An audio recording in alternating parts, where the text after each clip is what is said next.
From Studio 3 at Buzz TV, it's The Horse's Mouth with Tom McManus.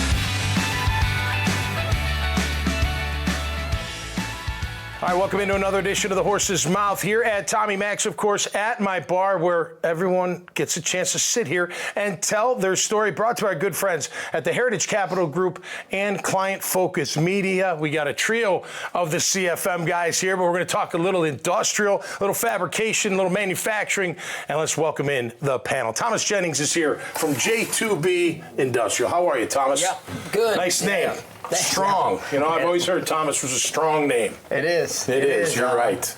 As one's inherited, and I'm proud to have it. Proud to have it, no doubt about it. All right, tell us about J2B, man. What you guys up to? So, J2B, we're a fabrication company based out of Jacksonville. Okay. We fabricate a lot of industrial skids with pumps, piping, controls, control panels. Yep. Almost something that's kind of plug and play. So we'll build it, we'll test it in our shop. Okay. On the manufacturing side, and then we'll send it to site. And then that ranges from like mechanical skids, refrigeration skids, gas. Skids for the audience and for this bartender. Skids for the audience. It's just basically like big panel, prepackaged. Like a wall of a. Almost like a generator, a power skid you see, but it's like that. But we do it with a lot of process piping and electrical on it. So you're getting your machine room, rather than building it in the field and putting in all the field components and having all the manpower, all the safety concerns. You get it in like a quality controlled environment. Cool. Yeah. Wow. Then you come in, you look at your product and factory acceptance test. Oh yeah, it looks good. And then we send it down the road and commission it. So that's a first for this coach. What a niche, huh? Yeah. Good to have you back on. How are you? I'm good. Good to see you, man. What do you know about fabrication? Nothing. But I'm learning. That's the great thing about this show. You come on, you learn something every day. Yeah, and you're a local company, right? Yeah, you have your plant somewhere on the south side? Just south of here, about 15 minutes away. Wow, that's great. Great. Major Harding, how are you, pal? Hey, Tom. Good to see you. Welcome back. Good to see you. How you been? I've been great. You like sitting at this bar on occasion? I know. I've been noticing. Dave said, you learn so much about what's going on locally with businesses. We just hooked up at the golf tournament Friday, and I said, man, you ought to come on the show and tell your story because he's built his business up in 6 years. And so that's what this is all about. Fantastic. Wally Conway's back. How are you, Wally? I'm great. I heard Thomas was in fabrication. I'm thinking, man, just tell the truth in business. Right. Be honest, Thomas. Right. I was in steel. Yeah. 6 years from when you started the company, Tom? Mm-hmm. Yep. All right. What was your background in that type of thing? Actually, it was construction management. So I worked here for a local design build engineering company. And then kind of cut my teeth there. Started as a field engineer. They used to send a lot of the kids out in the field, so that's the thing. We got a lot of field experience when I graduated. It's like 2 years mandatory. You're going to the field, build the buildings from the ground up, but see it. That's kind of changed now. I think a lot of the guys are coming out of the program, construction management, going straight into the offices, where it's a lot more clerical. But got you. Yeah. So, anyways, where'd you get your schooling? Florida? I started at Florida, University of Florida, and then I actually left out of there and graduated out of UNF. All right, nice. They have a construction program.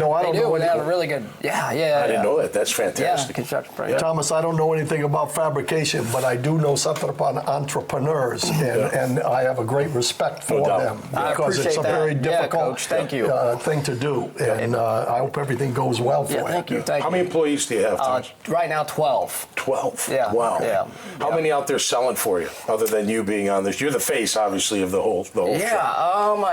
That's what it is, really. A lot of our clients know us, so there's a lot of direct negotiating. Fortunately for us, we don't have to sell so much, and we've got that clientele base where it makes it easier. Instead of going out soliciting work all the time, they're coming to us asking us. From a city standpoint, how are we in the fabrication, engineering I think it's world? really good, actually, the industrial side, because, some of these trade schools are pushing, getting these kids out of these regions like southern Georgia, here locally out of Jacksonville, putting them in like Tulsa Welding School.